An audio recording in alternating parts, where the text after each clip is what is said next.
You describe yourself as a polyamorous, disabled, queer woman who used to run an all-queer honey group. Indeed, I did. And you have so many stories. First off, what is a honey group? That was what they cumulatively named it. It was just that like the girls did not feel safe whenever cis men were in the group because a lot of them had trauma. I had a bunch of friends that I've never been like a dancer like these lovely gals have. Love that. Could never personally because like I just don't think that I could handle it. But I was a go-go dancer. Met a bunch of girls that wanted like a community of queer women to hang out with, and so like a meetup they just group. Chose it. Meetup group. You guys had a group. How many people were in the group? Queer honey bunny group. I think the most that were ever in the group was 45. 45. Yeah. Okay. You mentioned something there that I kind of took a note on. You said that a lot of these women, they had trauma with cis men. So cis men were not obviously allowed to join the group. That's my understanding. Do you think that this is granting that they had this trauma, these poor experiences with cis men, which by the way, well, that's a whole nother, I'll save the cis conversation for later, I guess. But do you think that this is a sexist position to hold? I think it could be. I think that just in my position, it was asked of me that cis men were not included because it was to find other queer women to hang out with. Like, I don't think that all spaces need to include everyone. Yeah, sure. I don't think, I think you could, for example, want to like associate with people of a certain group. You're not necessarily trying to preclude other people, but the justification for precluding other people seems to be, I had 1, 2, or perhaps multiple poor experiences with cis men, ergo. It wasn't just personal experiences. It was just like the way. Well, that's the first thing you said. So. Yes, they've had a lot of them did, but I'm just saying it's not all just personal experience of like a trauma happened to me, but just like movies portray men in dark shadows. Like if you want to go that deep of like not feeling safe in a group, like this group was meant for like women to come and have pool parties, and we hosted going to queer clubs, and I just don't think that number one would have fit in this space anyways, but also with the majority of women in my group, and by majority I mean like everyone but maybe one, stating that they would not have felt safe to fully be themselves in that environment if a cis man was there. That speaks volumes to me, and I didn't need to make a decision. Would you be fine like with establishments also doing these kind of exclusions like a business, for example? I think that's harder. I think like how do you like, what about an all-female gym and they're like, hey, we acknowledge that women have had poor experiences with men, so we're going to like exclude men from joining this gym, and it's going to be an all-women gym. Like, would you be okay with that? Or I don't think it's like any of my business to say whether you can do it or not, but I think if I were the business owner, I don't know how you would pull something like that off and still be inclusive. Like legally? Not legally, just like respectfully on like if someone comes into a gym and you bring in, like you're bringing in all kinds of conversations, like a trans woman comes in, like how do you define who a trans woman is if they say they're a trans woman? Sure. I work at a woman's gym. What? I work at a woman's gym. Yeah, see, I think it can be done. Trans women at ours. Right, so I'm just going to go ahead and grant that if you were to start a business, you'd be allowed to have trans women. I'm speaking about, I personally don't like this term, but cis men. Oh yeah, I think that's fine. Why would it not be fine? For the business to exclude cis men? Yeah. Okay. So similarly then, I assume you'd be fine with like businesses excluding cis women? Like banning them from being able to enter businesses and establishments? Sure. Okay. Yeah. So you're like in favor of segregation? What about gay men? Say that again? What about gay men? Again, you're coming down to like, how are you going to define, like weren't all queer clubs supposed to be just for queer people, but straight men still go in to vet women? Well, here, I'll define it pretty easily.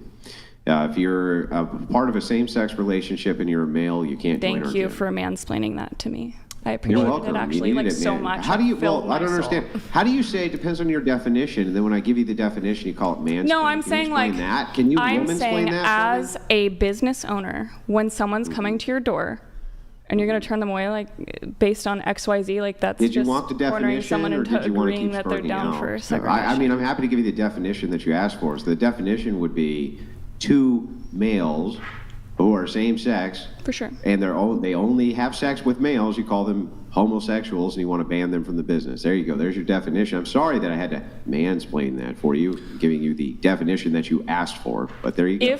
if cumulatively gay men, which I'm not saying they have or will, created an unsafe environment for the other people who wanted to be in that business, then I would agree with it. So if straight heterosexual cis males said nobody except straight heterosexual cis males can come to this gym, you would agree with that? Yes, wasn't that what you just asked me? Well, I'm just clarifying. I just wanted a yes or no. So I mean, so as long as you're fine with that, then the inclusivity portion of this, if men wanted to have a gym that was only exclusive to heteronormative behavior, you wouldn't actually have an issue with that. Just want to be clear. I think that that's cornering someone into an answer that's super controversial. It comes down to what is the cause? I mean, what is the reason? Is it for safety? Because they don't want them there. Is it for safety? Or is it to be an asshole? Sure. Just dealing with them could potentially create an unsafe situation for both parties, right? Like if you were a bigot, like just think about this logically. Let's say that they were all just bigots. They just didn't like them because they were homosexuals. How would that not create an unsafe situation by letting them in to begin with? I just don't think that you can cumulatively have that many people unless you're exclusively asking for it to be invited into a space. You're assuming that every man in a gym is going to be a bigot, or are you just saying that there's a bigot gym? Well, no, I'm saying that let's say there's a gym which is bigoted on purpose because that's what they want, right? Yeah, that's the part that I have an issue. They only want bigoted people to come to this gym. That's the only thing that they care about is that you're what you would consider to be a bigot. They only want heteronormative, cis, straight men in the gym. And sure. So that's it. Okay, so if that was the case and all of the men who were joining that gym had the same type of ideology, wouldn't it necessarily follow that it would be unsafe for somebody who didn't follow that suit, that they would be unsafe just by trying to join it? Yeah, I hear you. And I mean, if they all want to meet up in one space and have that opinion for themselves, then they can go for it. I don't want to be there, so. A couple things, a couple clarifying things, I guess. Would you, it sounds like you're kind of okay with people like business owners being able to discriminate. Is that a fair? To discriminate? No. To create safe environments? Yes. Okay. So and so this for gender, you think this is fair play, correct? Can I ask you a question, a follow-up question? Can I answer your question with a question? Because you seem to do. How about answer my question, then you can ask me a question, and I'll answer your question. No? Is there a reason why you're trying to corner me into having a negative answer? Because you did it at the beginning of our conversation too. How is it cornering you? And what do you mean by negative answer? Because every time I answer it with a logical standpoint of women should all cumulatively be able to feel safe in an environment, and if we require being only with women, then isn't that just for safety? I don't understand the issue. Oh, okay, for safety. He's testing the supposition. Yeah, so I mean, I don't think I'm not sure what you mean by cornering, but. No, I just mean every time I have a logical answer, there's a follow-up question with when people the word segregation put into it. When people make or have inductive reasoning, which you're using right now, which is fine, right? That's most of the reasoning that most people use is inductive. Most of the time it's not tested, but most inductive reasoning is based around suppositions and suppositions which people hold. So all that's happening when you say, why are you trying to corner me into a negative answer? That's the opposite of what's happening. I just want to know if there was a reason. Hang on, almost done. That's the opposite of what's happening. He's trying to corner you into an answer, whether it's negative or positive, it's totally irrelevant. Just trying to see where the inductive reasoning follows. Great. But so I think I was asking a question there. It sounded like you didn't want to answer it unless you do. Am I fine with businesses choosing who they want to do business for? Yes. Okay, you're fine with that. So for example, and you said for safety reasons, that's enough justification for wanting to preclude people from being able to participate in your business? Can you stop? Sure. Okay. So if a cohort or group of white people, for example, felt unsafe around black people because they had they had their own poor experiences that came down to safety when it came to actual experiences with black people, and they said, I don't want to allow black people into my businesses, you'd be okay with that? morally okay with it? No. Do I think that it could happen? Law and morals are very different. Right. Yeah, I agree with that. Why would it be immoral, though? What do you mean? Why would that be immoral? I was literally told I was not allowed to say certain words, so... Oh, well, I mean, it's more so like there's certain topics we have to avoid, but like we can talk about racism. We just don't want you to be racist on the show. Understood. If that makes sense. Yeah. Why? Yes. I'm just wondering why. Like we don't want you to use slurs or like say the N-word or like that sort of stuff. So. For sure. I didn't hear what you said. I'm sorry. Oh yeah, no problem. So I understand too, when you have a video link like this, it's difficult sometimes when you have a room full of people to communicate back and forth. So that's actually a problem I have too. But my question was, why would that be actually a moral quandary for you? If you don't have any actual issues with it as a matter of law, let's say, why would it actually stand as a moral quandary? Because there's a racial issue there. Well, wouldn't it be like a gender or sex issue then? For sure, but what you're saying is like, oh, we have quantified proof. We have quantified evidence. I'm putting this evidence in front of you of why black people have made this group of white people feel unsafe, right? Sure. Okay. Yeah. What if you open up your viewpoint and you look at the masses? What if you say, instead of looking at this group of people that chose it, scientifically, you can't just hand pick which group you want to use as a control, right? So if you're looking at everyone in the United States, for example, that's not the popular opinion. So then I would say that's not, I don't morally agree with that. This would be counter to intersectionality, though, because intersectionality is literally making all of these groups into micro groups as controls, just so that they can test for such offenses. So if that is the case, but in this hypothetical, we're referring to people who know each other, right? As we're having this conversation, I couldn't actually think of a way that you could create controls better than to take micro groups and then apply whatever the idea of social injustice that particular group has, and then follow it to its conclusion, essentially. Like, how else could you even do that as a control? By choosing controls that don't know each other. Because in the hypothetical is that this group of people got together, which means they know each other. Well, let's say they didn't get together, right? But they all had kind of something of the same shared experience, and they all wanted to get together. Like, it seems like it's kind of a silly distinction without merit, right? Not necessarily if you're asking me how to find a control. That's going back to the other conversation, right? Yeah. But I mean, even this, if we had this as a control, we could just factor in whatever control you wanted to. It still wouldn't really get to the heart of the moral quandary. If one race or another race says that they feel discriminated against based on A, B, C, and D. It's opinion based. Yeah, I get what you're saying. I mean, I totally hear your opinion. I hear you. However, I think like when you're getting down to like morality, I don't think that anything should be separated. I don't think that anyone should fear for their life when they walk or roll down the street. I don't think that, any of this should be a topic of conversation because nobody should be put in a position where they have to choose. But we have. Yeah, but what you're going off of isn't even brute facts. It's just feelings, right? So you're going off the idea people feel unsafe. They feel like bad things going to happen, even if there is actually no kind of statistical data to back that up. But that's a double-edged sword. Why couldn't the other group say the exact same thing in opposition? I didn't say that they couldn't. This makes us feel unsafe. This makes us feel discriminated against, et cetera, et cetera. It'd be the same exact thing.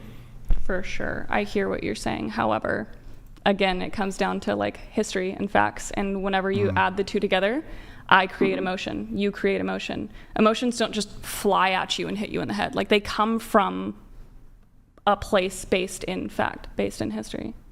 But whether that's emotions yesterday don't come from a place based in fact. That's absurd. No, I'm saying you don't just get an emotion because it whacks you in the head. It comes from somewhere. You have something that influences you, and then you have an emotion. I'm just saying. Or you have nothing that influences you and you have an emotion, because biology is strange, right? So it's like even that statement in and of itself is kind of silly.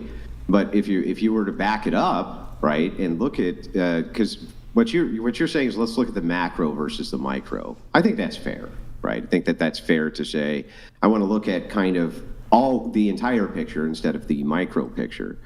But the only way to get a clear picture of the macro would be for you to use intersectional logic, right? So you would have to come in and say, this group and this group and this group. Even, in fact, when you even reference historical standards, you could only apply them through the prism of the group. That would be like feminist standpoint theory, for instance. Feminists say, well, history should be revised through the lens of women. Otherwise, how could you really know what their lived experience was? But wouldn't that be the same case with any group? I mean, I guess it could be. It just comes down to when you're asking my opinion, I base it off of supporting what has happened. Again, you can go down to intersectionality and crossover and this and that. And for each and every scenario that you could come up with, I'm going to tell you, if it creates a safe environment where there already was not one, more power to you. Do I want to be a part of all of those situations? Most likely not. But would you only, my follow-up question to this then is, would you only base that around how people felt, if they felt safe, versus if there was an objective standard? No, and that's why I was saying, I understand what you're saying. So if you were to say, okay, so if that's the case, then if there were such a discriminatory gym, let's say, who only discriminated against people who were LGBTQ in this particular instance, and the LGBTQ people felt unsafe due to that, however, the brute fact was not that they were actually unsafe, then who do we side with there? I don't think you side with anyone. I think that's you don't think so? Listen, to side with one side on any situation you can give me, I don't agree with. I think that you should put yourself in each and everyone's shoes. Not to say I could ever actually know what that person is going through, but the only way we're going to find any kind of unity, any kind of, level common ground, is by trying to start to understand other people's lived experiences. Yeah, sure, but what if you do understand their lived experience? I don't think you can truly understand. Even based on your lived experience and what you're telling me from your emotional standpoint, I still reject it because applied in the real world doesn't make any sense, or it's silly, or I just have a fundamental disagreement with it.